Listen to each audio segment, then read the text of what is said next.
हम अपने minority department के राष्ट्रीय अध्यक्ष भाई इमरान प्रतापगढ़ी जी को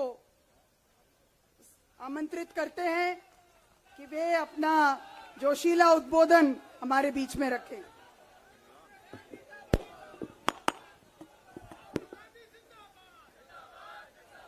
आदरणीय कांग्रेस अध्यक्ष श्री मल्लिकार्जुन खड़गे जी, आदरणीय दीदी प्रियंका गांधी जी, केसी वेणुगोपाल जी और कांग्रेस पार्टी के तमाम वरिष्ठ नेतागण, कहा गया है सुना गया है कोई न बोले, कहा गया है सुना गया है कोई न बोले, ज़बां दराजों को मशवरा है कोई न बोले, अजीब लुकनत पसंद हाकिम से वास्ता है, अजीब लुकनत पसंद हाकिम से वास्ता है, जो चाहता है जो सोचता है कोई न बोले। हमारी दाईं तरफ इस सदी का सबसे बड़ा फकीर सोया हुआ है। मैं उनकी समाधि से बिल्कुल करीब खड़ा होकर के संकल्प सत्याग्रह में मेरी आंखों के सामने तपती दोपहरी में बड़ी तादाद में मौजूद कांग्रेस पार्टी के सिपाहियों को सलाम करता हूं। नवरात्रि चल रही है, रमजान चल रहा है, मैं रोजे की हालत में हूं। आप तमाम साथी ऐसे होंगे जिन्होंने नवरात्रि के व्रत रखे होंगे और इस पवित्र सप्ताह के बीच में हम खड़े हैं एक हाकिम की सनक के से उपजे हुए एक फैसले के खिलाफ। दोस्तों, भारत के लोकतंत्र के लिए एक मुश्किल लम्हा है ये। याद करिए, जब हाकिम की सनक की वजह से आप लाइनों में लग करके अपने पैसे बदलवाने के लिए बैंकों के साथियों से विनती कर रहे थे, चरौरी मिन्नत कर रहे थे, तब सबसे बड़ी आवाज बन के कौन बोल रहा था? राहुल गांधी। नतीजा क्या निकला? उनकी एसपीजी सुरक्षा वापस ले ली गई। याद करिए, जब गब्बर सिंह टैक्स लगा करके छोटे व्यापारियों को बर्बाद करने का सपना पाला था इस सरकार ने, तो सबसे मजबूत आवाज बन के कौन बोल रहा था? राहुल गांधी। नतीजा क्या निकला? हजारों करोड़ रुपए खर्च करके उनके पीछे ट्रोल आर्मी लगा दी गई। उनकी इमेज खराब करने के लिए जितने तरीके अपना सकती थी भारतीय जनता पार्टी उसने अपनाया। याद करिए कि जब राफेल के मुद्दे पर, राफेल में हुई लूट के खिलाफ एक अकेला शख्स पूरे देश में खड़ा होकर के चौकीदार से पूछ रहा था कि आपकी चौकीदारी का सवाल है, बताइए सच्चाई क्या है, तब उनके पीछे 55 घंटे उन्हें ईडी के ऑफिस में बिठा करके पूछताछ की गई। मेरे भाई, उस शख्स ने क्या गुनाह किया? क्या कसूर है उनका? उनका कसूर इतना है कि जब देश में नफरतें सर चढ़ करके बोल रही थी तो उस शख्स ने कहा कि मैं भारत जोड़ने के लिए अपने पैर के छालों की परवाह किए बगैर 4000 किलोमीटर चलूंगा। यह कसूर है राहुल गांधी का। यह कसूर है राहुल गांधी का कि वह एक शहीद पिता के बेटे हैं। यह कसूर है उनका। यह कसूर है उनका कि उनकी दादी ने इस देश की मिट्टी के लिए अपने खून का एक एक कतरा कुर्बान कर दिया। यह कसूर है उनका। आज भारतीय जनता पार्टी के लोग हाउस में खड़े होकर के, सदन शुरू होते ही 1 मिनट भी सदन नहीं शुरू हुआ रहता था और खड़े होकर के राहुल गांधी माफी मांगो के नारे शुरू कर देते थे।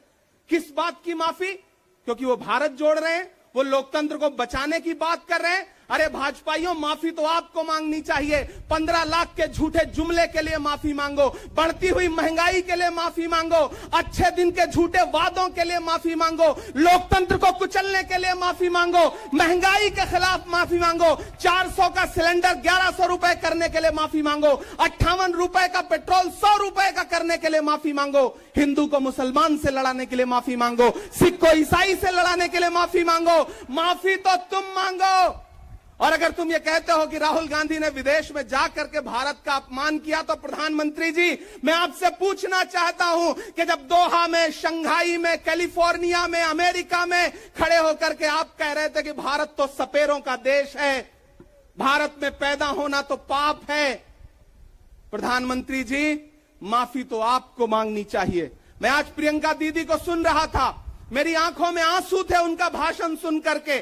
पिछले कुछ हफ्तों में 2 बार मेरी पलकें नम हुई। पहली बार तब हुई जब हम संसद भवन से तमाम सांसद निकल रहे थे और एकाएक हमने सीपीपी ऑफिस में देखा कि राहुल गांधी जी को 2 साल की सजा दे दी गई। उन लम्हों में मेरी आंख में आंसू थे। मैं शायर हूं तो मैं भावुक हूं, शायद इसलिए मेरी आंखें नम हो जाती हैं ऐसे लम्हों में। आज जब प्रियंका जी बोल रही थी तो मैं उन्हें सुनकर के भी मैं नम हो गया। यह जुल्म है कि जुल्म को कहता हूं साफ जुल्म, यह जुल्म है कि जुल्म को कहता हूं साफ जुल्म। क्या जुल्म कर रहा हूं, मुझे मार दीजिए। जो जख्म बांटते हैं उन्हें जीस्त पे है हक, मैं फूल बांटता हूं, मुझे मार दीजिए।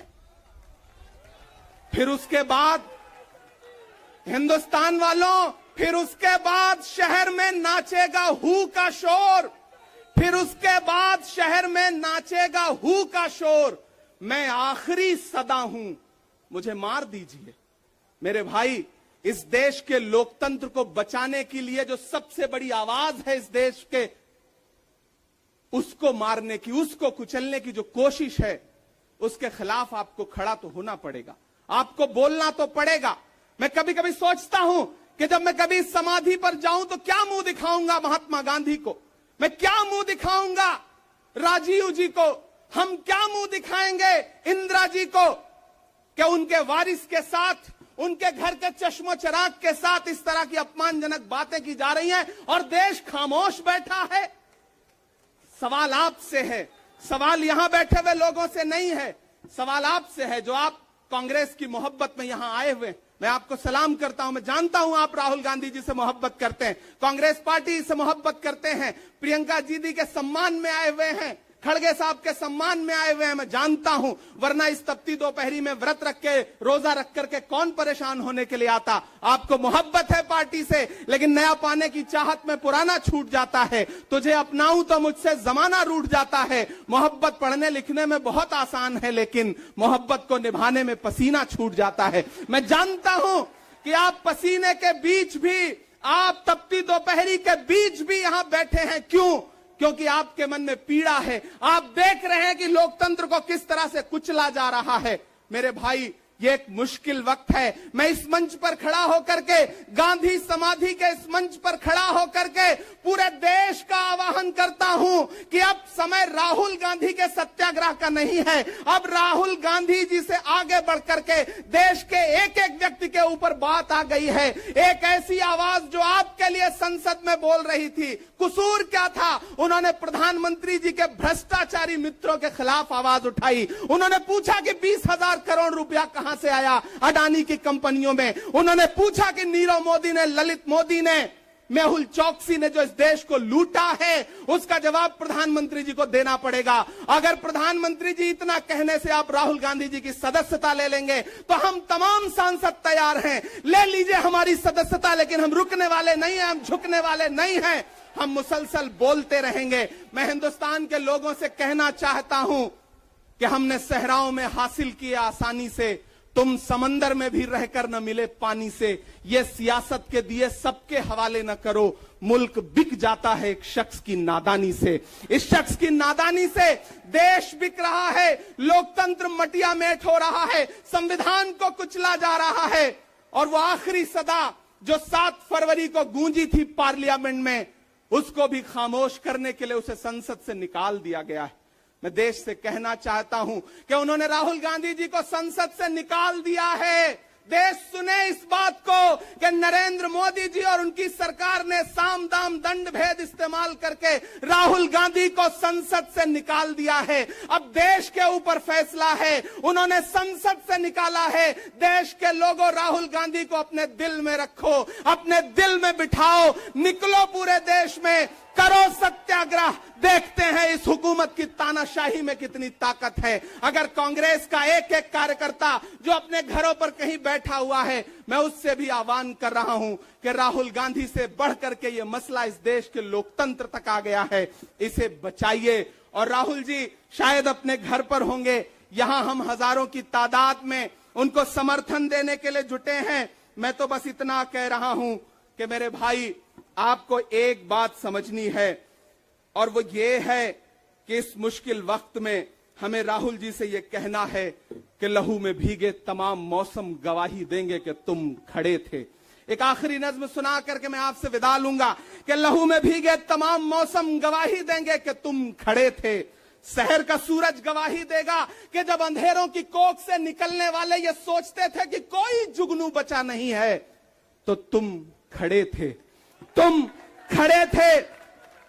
तुम्हारी आंखों के ताकचों में जलती मशालों ने नई मनाजिल हमें दिखाई। तुम्हारे भाई, तुम्हारी बहनें, तुम्हारी माएं, तुम्हारी मिट्टी का जर्रा जर्रा गवाही देगा कि तुम खड़े थे। हमारी धरती के जिस्म से जब हवस के मारे ये सोचते थे कि सियाह जोंकों की तरह चिमटे, तो तुम खड़े थे। तुम्हारी हिम्मत, तुम्हारी अजमत और इस्तकामत तो वो हिमालय है कि जिसकी चोटी तलक पहुंचना न पहले बस में रहा किसी के, न आने वाले दिनों में होगा। सो आने वाली तमाम नस्लें गवाही देंगी कि तुम खड़े थे, कि तुम खड़े थे। हम तमाम लोग, मैंने कहा ना, बहुत सारे लोग यहां व्रत रख करके आए हुए हैं, मैं रोजे से हूं।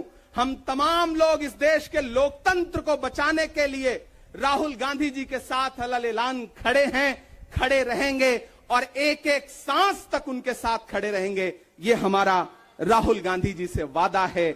जिसे खौफ नहीं है मुरझाने का, हम उस गुल के साथ खड़े हैं। कैसा भी दौर आए लेकिन हम राहुल के साथ खड़े हैं। कल भी खुलकर साथ खड़े थे, आज भी खुलकर साथ खड़े हैं। कैसा भी दौर आए लेकिन हम राहुल के साथ खड़े हैं। शुक्रिया।